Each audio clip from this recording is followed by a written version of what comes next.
Honorable viewers, I welcome all of you to my YouTube channel, Department of English. Today I am going to discuss an introduction written by Kamala Dash. It's a poetry.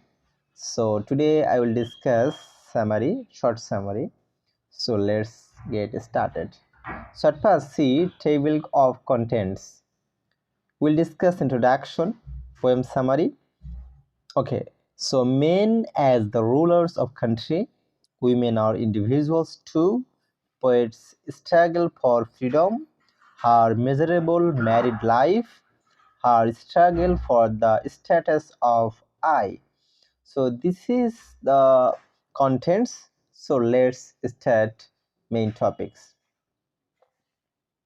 Introduction. The poem An Introduction is an autobiographical verse of Kamala Dash that throws light on the life of a woman in the patriarchal society. This is a confessional poem. I have divided the poem into 5 parts for better understanding. I have tried to first give a brief explanation of the lines and then provide a comprehensive analysis. I hope you will get through the poem and understand its central idea. Poem summary. Men as the rulers of country. I don't know, quote, I don't know politics, but I know the names of those in power and can repeat them like days of week or names of months, beginning with Nehru. The poet starts explaining by saying that she doesn't know the politics yet. She is well aware of the politicians of her country from Nehru to the ones of her own times. And as the politics of India has always remained in fewer hands of males, she has memorized the names of all the politicians like the days of the week or the names of the month. The lines depict how the males have been ruling the country without giving this right to the women. Moreover, the rulers are fewer in numbers because democracy exists only in words. In reality, the rule of the country remains in the hands of some people only who have assumed themselves to be the permanent rulers. Women are individuals too. Let's see quotation. I am Indian, very brown, born in Malabar. I speak 3 languages, write in 2 or dream in one. Let's see explanation. Now the poet comes towards her own life experience. She says that she is an Indian and brown in color as compared to the British. She is born in Malabar. She can speak 3 languages, write in 2 and dreams in one of the dreams have a universal language. In these lines, she explains her Indianness. Like most of the citizens of India, sorry, of okay,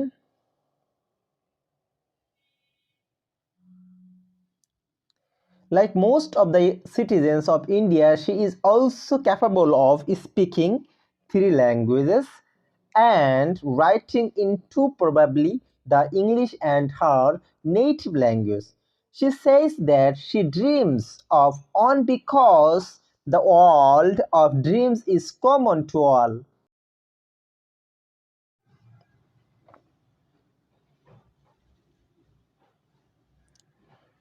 In this world, every individual, male or female, uses the same universal language. In my opinion, these lines can be interpreted in another ways as well. The poet perhaps tries to show her ability in the educational sphere, which is no access to most of the women. She says that she speaks three languages and is also capable of writing in two. In addition, she also dreams of any man in the world. She probably compares herself to the man of the world, trying to show that she is no lesser than him. He possesses all those qualities and abilities that make him superior. Hence, though she is a woman, she is no lesser than him in terms of ability, patience, and creativeness. Moreover, in the world of dreams, she is equally an individual as the man is, and so she earns this status in the real world as well.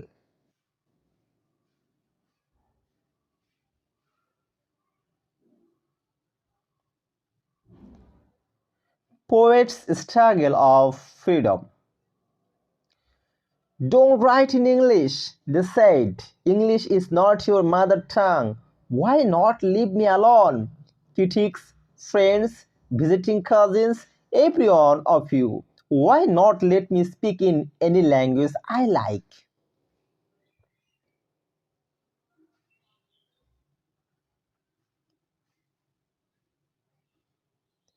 Being well familiar with the English, she uses this language in her writings. However, this habit of her is not liked by her friends, relatives, and critics. They all condemn her for writing in English, as according to them, English is the language of the colonists.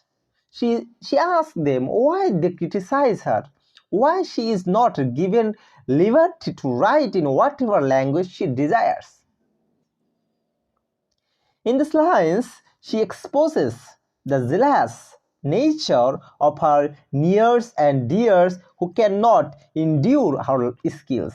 This makes them criticize her, having no logical reason to put restrictions on her writing in English. They try to tell her that the language she writes in is the language of colonists, and thus she should avoid using it. However, she asked them how a language can be owned by a particular community. It belongs to every person who uses it, and thus she should not be stopped from using it.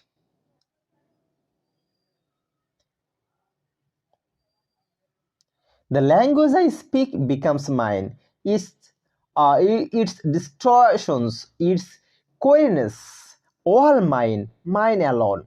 It is half English, half Indian, funny perhaps, but it is honest. It is as human as I am human. Don't you see? Let's see explanation. The language in which she writes is her own along with all its imperfections and stagnance. The language is, though not fully English, yet she considers it to be honest because, like her, as her language is also imperfect, like her, which a quote normal thing is. In this line, she shows her ownership of the English and also the freedom of using it. She is imperfect, but this makes her a human. Thus, she should not be scolded for her mistakes or shortcomings. But she wonders why society ignores the mistakes or even blunders of men and questions the mistakes of women, although the fact is that every person in the world is imperfect.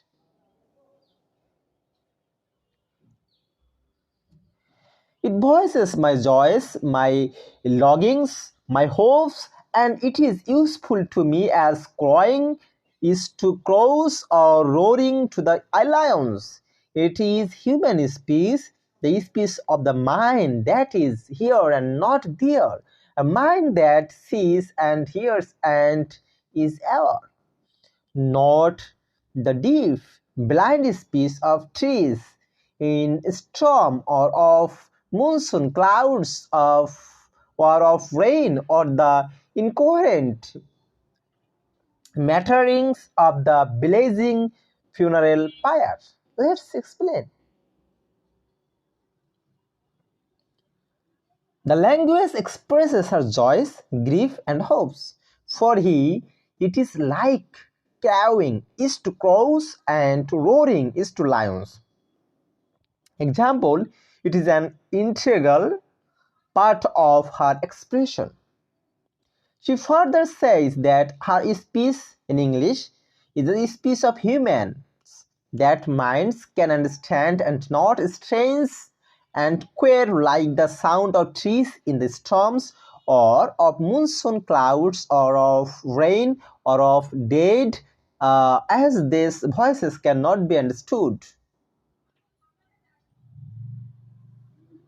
Her miserable married life.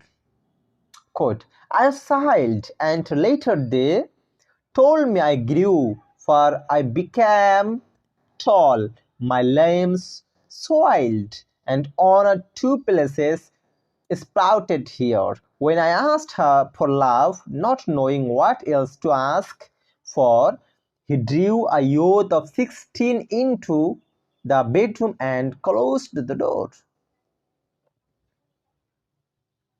She moves towards her married life. She was a child, although the size of her body grew up. She entered the stage of puberty, yet her soul was immature. As she was still a child after marriage, she asked for love.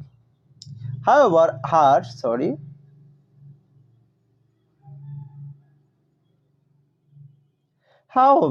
husband quenched his own lust on the bed. The poet here not only describes her married life but tries to narrate the history of every woman in her country. Her griefs and sorrows are the griefs and sorrows of every woman of her country. The young girls in her country are forced to marry old men without having their consent. They are so young at the time of their marriage that they cannot accept that they have grown up. However, as their body parts, including the genitals, grown up, they have to accept that they are mature now and thus have bound into the nuptial alliance. The girl, after being married, desires that her husband should show compassion to her and love her, but instead she is drawn to the bed and made to endure the pains of sex that she is not willing to do. He did not beat me, but my sad woman body felt so beaten. The weight of my breast and arm crushed me. I shrunk pitifully. She says that she was not beaten by him, yet her womanly body felt to be beaten and wounded, and thus she got tired of it, her body. His genitals seemed to her as some burden that have crushed her. She started hating her female body because it is her body that has given her so much pain. Then I wore a shirt and my brother's trousers, cut my hair short and ignored my womanliness, dressed in sarees. Be girl, be wife, they said. Be embroidered, be cook, be a quarreler with servants, fit in. Oh, belong, cried, sorry.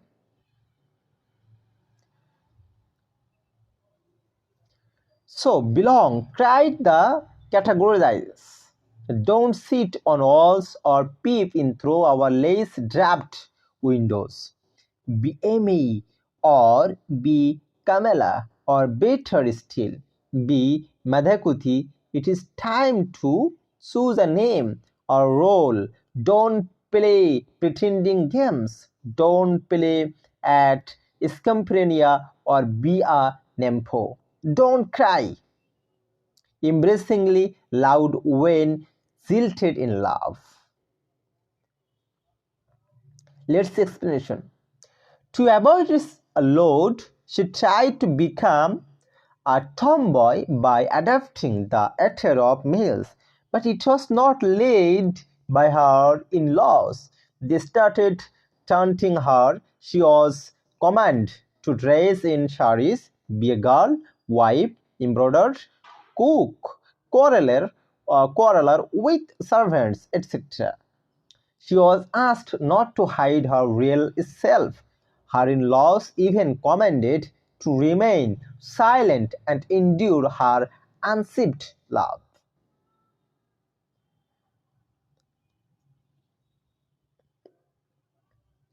The lines expose the condition of a woman in the house of her in-laws. She is forced to give up her frankness and attain the nature of daughter-in-law. She is forced to do everything that her in-laws desire her to do. She has to accomplish all the tasks, though she is not willing to do so. Still she is taunted, scolded, as well as abused. She is even advised not to express her grief if she is troubled by her married life. Her struggle for the status of I met a man, loved him, call him not by any name. He is every man who wants a woman, just as I am every woman who seeks love. In him, the hungry hasty of rivers, in me, the oceans, tireless writing. Who are you? I ask each and everyone. The answer is it is I, anywhere and everywhere. I see the one who calls himself I in this world. He is tightly packed like the sword in its sheath. It is I who drink lonely drinks at 12 midnight in hotels of strange towns. It is I who love. It is I who make love and then feel shame. It is I who lie dying with a rattle in my throat. She meets a man whose name she does not mention. The man is, according to her, the every man who desires a woman to quench his lust, as a woman desires love from a man. When she asks him about his identity, his answer is I. This I, or the male ego, gives him the liberty to do whatever he likes.